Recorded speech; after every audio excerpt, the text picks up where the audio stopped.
Aghori positive అయినా negative అయినా ఈ టాపిక్ రెండు తెలుగు రాష్ట్రాల్లో సంచలనం. ఎప్పుడు ఒక అఘోరి ముసలాయన వచ్చి చాలా టీవీలలో ఇంటర్వ్యూలు ఇచ్చాడు అప్పుడెప్పుడో. ఆ తర్వాత చాలా కాలానికి ఒక లేడీ అఘోరి అని ఒక ట్రాన్స్జెండర్ వచ్చి చేసిన హల్చల్ అంతా ఇంత కాదు. అండ్ చాలా వరకు మీడియా అటెన్షన్ని గ్రాప్ చేసింది నేషనల్ వైజ్గా. యూట్యూబ్లో కూడా బాగా చాలాసార్లు ట్రెండింగ్లో ఉండింది. ఏదో ఒక అంశంలో రకరకాల సంచలనాలు రేపింది. అఘోరి చేసినటువంటి సంచలనాల్లో ఫస్ట్ ఇంట్రొడక్షన్ ఎపిసోడ్ ఒకటి సంచలనం. ఒంటికాళ్ళ మీద ముత్యాలమ్మ గుడిలో ప్రార్థన చేయడం. నెక్స్ట్ అఘోరి చేసిన దాంట్లో బాగా సంచలనమైంది ఏంటంటే రోడ్డు మీద హైవే మీద పోలీసులతో గొడవ పడుతూ శూలాన్ని తీసి చాలామందిని ఏదో చేయడం. నెక్స్ట్ అఘోరి చేసిన దాంట్లో చాలా హైలైట్ ఏంటంటే పెట్రోల్ పోసుకొని చచ్చిపోతాను, ఒంటి మీద పెట్రోల్ పోసుకోవడం.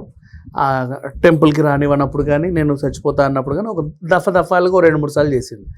నెక్స్ట్ అఘోరి చేసిన దాంట్లో బీభత్సమైన సంచలనం ఏంటంటే శ్రీవర్షినితో ఉన్న రిలేషన్ బయటికి రావడం. అండ్ ఆ కొనసాగింపులో ఈవిడ చేసిన ఇంకా పెద్ద సెన్సేషన్ ఏంటంటే, అంటే ప్రతిసారి ట్రెండింగే, మళ్ళీ వచ్చింది ఏంటి, ఆవిడ పెళ్లి చేసుకొని లైవ్లో ఫుటేజ్ విడుదల చేయడం. ఇప్పుడు అఘోరి అరెస్ట్ అవ్వడం. సో ఈ అఘోరి కాండంలో దఫదఫాలుగా ఈవిడ పురాణంలో బోల్డన్ని కాండాలు, బోలెడన్ని ఎపిసోడ్స్, ఎన్నెన్నెన్నెన్నో ఉపకథలు, ఇవన్నీ అండ్ కొత్త క్యారెక్టర్లు, ఈవిడిని అడ్డం పెట్టుకొని ఫేమస్ అయిన క్యారెక్టర్లు కూడా ఉన్నాయి ప్యారలల్గా. అంటే ఇప్పుడు తను పాపులర్ అయితే తను నెగిటివ్ చేస్తూ వచ్చిన క్యారెక్టర్స్ కూడా ఉన్నాయి. సో ఏదేమైనా అఘోరి ఎపిసోడ్ మాత్రం చాలా ఇంట్రెస్టింగ్. ఇప్పుడు ఈ అఘోరి ఎపిసోడ్లోకి వచ్చిన కొత్త క్యారెక్టర్, అఘోరి జీవితంలోకి వచ్చిన సరికొత్త క్యారెక్టర్ గురించి మాట్లాడుకుందాం. ఏ ఇందోర్లో అయితే అఘోరికి ఆపరేషన్ జరిగిందో అని వార్తలు ఉన్నాయో,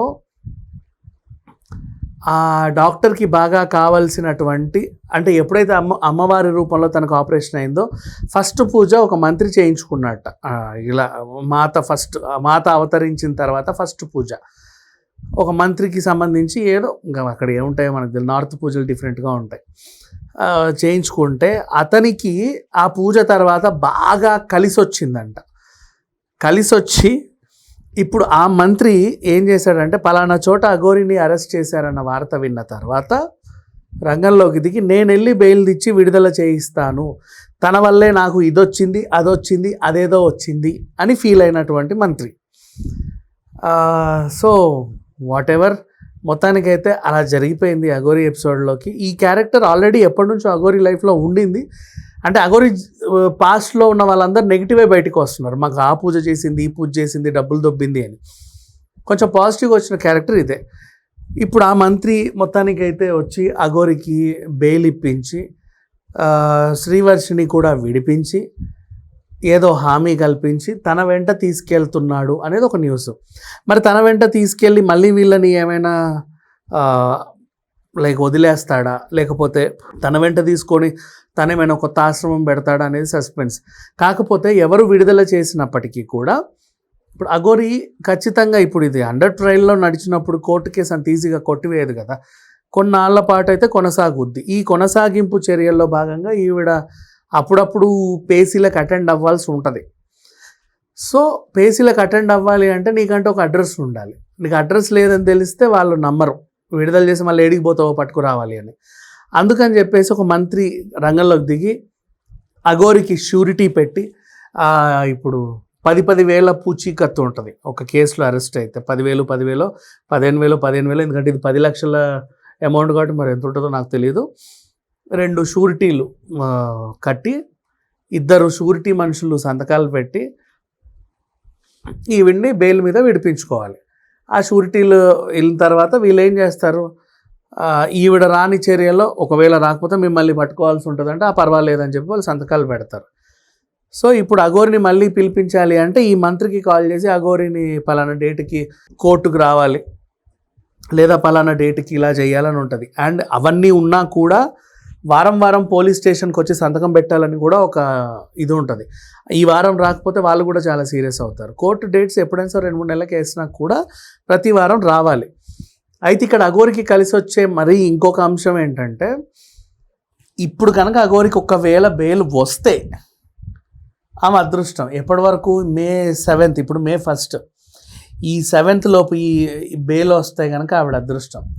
లేదు అనుకుంటే ఇంకా మళ్ళీ ఈవిడ 2 నెలలు జైల్లో ఉండాల్సి వస్తుంది. ఎందుకంటే వేసవి సెలవులు వస్తాయి కోర్టుకి. ఇప్పుడు వేసవి సెలవు వచ్చి మే నుంచి జూన్ ఎండ్ వరకు ఉన్నాయి. ఇన్ కేస్ ఒకవేళ వేసవి సెలవులు కనుక కోర్టు ప్రకటిస్తే అఘోరి అంతే, ఈ లోపే తను బెయిల్ పొందాలి. సో ఈ సిట్యువేషన్ని గమనించి ఆ మంత్రి తీసుకెళ్తాడని, ఒకవేళ తర్వాత కోర్టు ముందు హాజరుపరిచిన జడ్జి గారు ఉండరు, కాకపోతే వాళ్ళు ఉంటారు రాసుకునే వాళ్ళు, డేట్ ఇచ్చేసి పంపిస్తారు. బట్ అదైనా సరే ఇంపార్టెంటే, డేట్ ఉన్నప్పుడు ఖచ్చితంగా అటెండ్ అవ్వాలి. జైల్లో ఉన్నప్పుడు ఏంటంటే వీడియో కాన్ఫరెన్స్ ద్వారా జడ్జి ముందు ప్రవేశపెడతారు, బేసిక్గా అది ఉంటుంది. సో మొత్తానికి అఘోరి ఒకవేళ మంత్రి సాయంతో విడుదలై బయటికి వస్తే, అసలు ఆ మంత్రి ఎవరు, ఆయన పేరైతే బయటికి రావట్లేదు. అండ్ తనకి అఘోరి వల్ల జరిగిన మంచి ఏంటి, చాలామంది జీవితాల్లో మంచి చెడులు ఉంటాయి. ఎవరన్నా కొంచెం కష్టాల్లో ఉంటే ఆ చెడు క్యారెక్టర్స్ అన్నీ ఏం చేస్తా అంటే ఇంకా ఇబ్బంది పెడతా ఉంటాయి. ఎప్పుడో ఎవరికో ఒకసారి మంచి చేసిన వాళ్ళం ఉంటాం, టైంకి వాళ్ళే వచ్చి కాపాడుతూ ఉంటారు. అందరి జీవితాల్లోనూ, అన్ని సినిమాల్లోనూ ఇది మనం చూస్తూనే ఉంటాం. ఇప్పుడు అఘోరి జీవితంలో కూడా ఇదే ఒక ప్లస్ అయింది. ఆ మంత్రి వచ్చి అఘోరిని తీసుకెళ్ళి, మరి ఇప్పుడు మళ్ళీ శ్రీవర్షిని పట్టుకెళ్ళి అటు తీస్తారా ఇటు తీస్తారా అనేది కొంత సస్పెన్స్గా ఉంది. దీంట్లో ఉన్న ఇంకో వ్యవహారం ఏంటంటే, శ్రీవర్షినికి బిగ్ బాస్ నుంచి పిలుపు వచ్చిందని చెప్పేసి ఒక న్యూస్. మరి ఒకవేళ నిజంగా శ్రీవర్షికి బిగ్ బాస్ నుంచి కబురు వస్తే ఆవిడ అక్కడికి వెళ్ళి ఆడుద్ది. 3వ నెలలో ఇంటి దగ్గర నుంచి లేఖ వస్తుంది. అది అఘోరి నుంచి వస్తుందా, ప్రేమ లేఖ చెప్పలేము. నెక్స్ట్ పేరెంట్స్ వీక్లో పేరెంట్స్ వస్తారు. నిజంగా శ్రీవర్షిని పేరెంట్స్ వస్తారా లేక అఘోరి వెళ్ళొద్దా అది తెలియదు. సో ఇట్లాంటి కొన్ని ఆసక్తికరమైన అంశాలు అయితే ఉన్నాయి. బట్ ఏదేమైనా అఘోరి మాత్రం ఈ 7th లోపు కనుక బయటికి రాకపోతే 2 నెలలు మాత్రం జైల్లో ఖచ్చితంగా మగ్గాల్సిందే. అది మాత్రం రాసి పెట్టుకోండి. Thank you so much.